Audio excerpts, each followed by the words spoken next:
Genghis Khan, the man who reshaped the world. Prologue.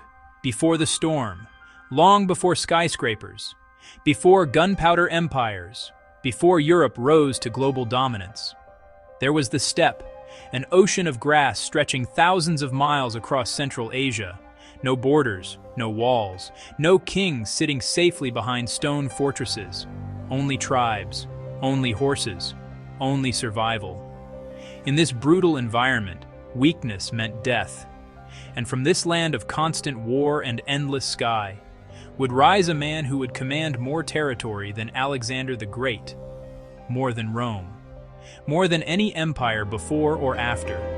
A man who began life with nothing, no army, no power, no protection. His birth name was Temujin, but history would remember him as Genghis Khan. Chapter 1. The Boy Who Starved. Temujin was born around 1162 into the Borjigan clan.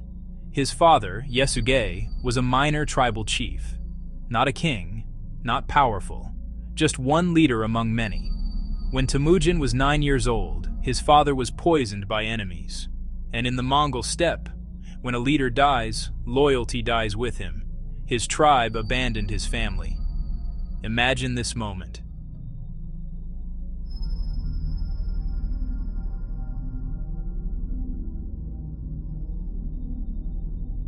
Left alone in freezing winds, no allies, no food stores, no protection.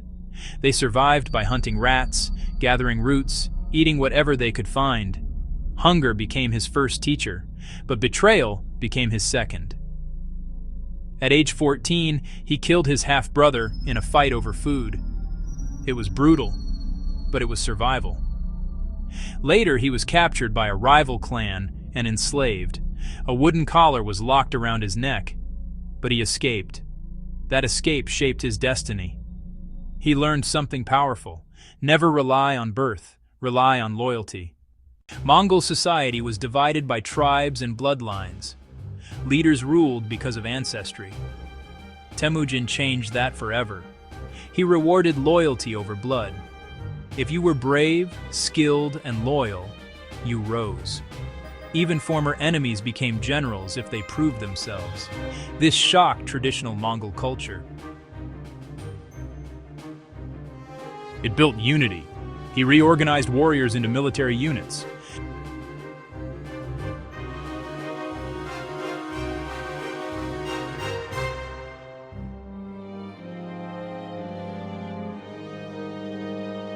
No more tribal loyalties. Now everyone answered directly to him. One by one, rival tribes fell. In 1206, after crushing his final rival, he was proclaimed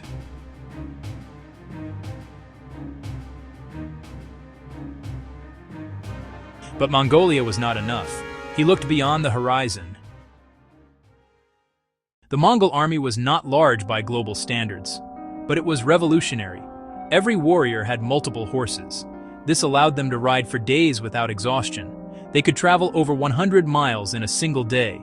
Compare that to European armies. 20 miles was impressive.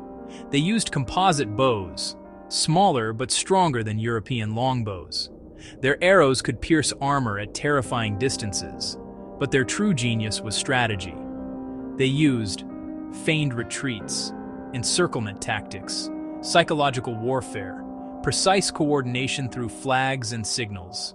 They often pretended to flee. Enemy armies would chase them. Then suddenly, the Mongols would turn around and surround them.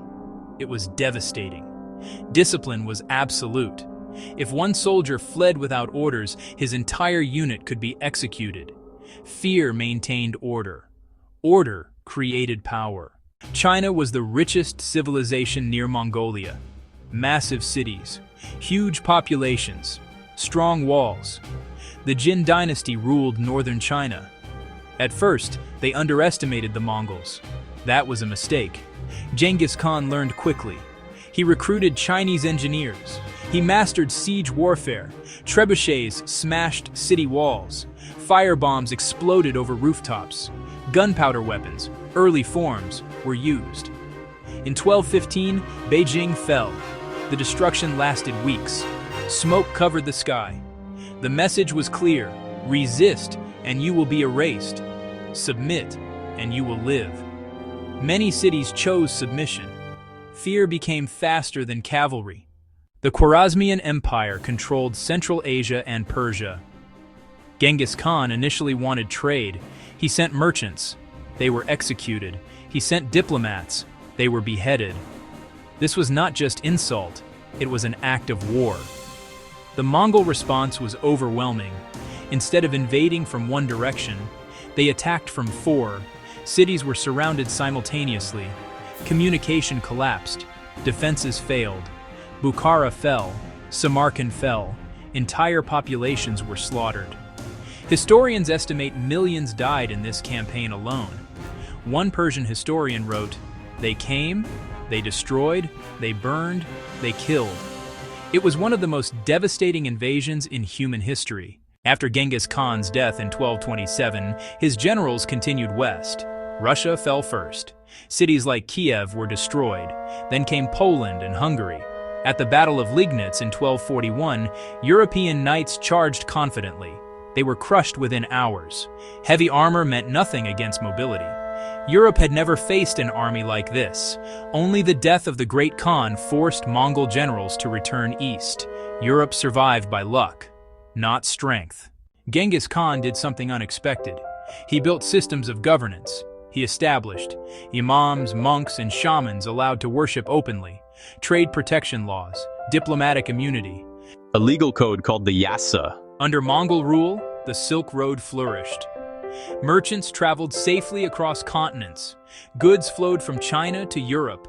Paper money spread. Technology moved faster. The world became connected. This period is called the Pax Mongolica, peace through dominance. Chapter 8, the largest land empire ever. At its peak, the Mongol Empire covered 24 million square kilometers. That is about 16% of Earth's land surface. No empire in history has matched that contiguous size. It connected East Asia to Eastern Europe. Some estimates say up to 40 million people died during Mongol conquests. That may have reduced the global population by nearly 10%. Few individuals have changed the planet so drastically. Genghis Khan died in 1227 during a campaign in China. The cause remains unknown. His burial remains one of history's greatest mysteries. Legend says his funeral procession killed anyone who saw it. Then soldiers rode horses over his grave to hide it. To this day, no confirmed tomb, no body. The man who conquered half the world disappeared into the earth he once ruled. Genghis Khan was brutal. He caused suffering on a massive scale. But he was also a military innovator, a strategic mastermind, a builder of global trade networks, a ruler who reshaped continents. Without him, Asia and Europe would have developed very differently. He rose from hunger, from betrayal, from slavery, and became the ruler of the largest land empire in history. From nothing to everything. That is the story of Genghis Khan.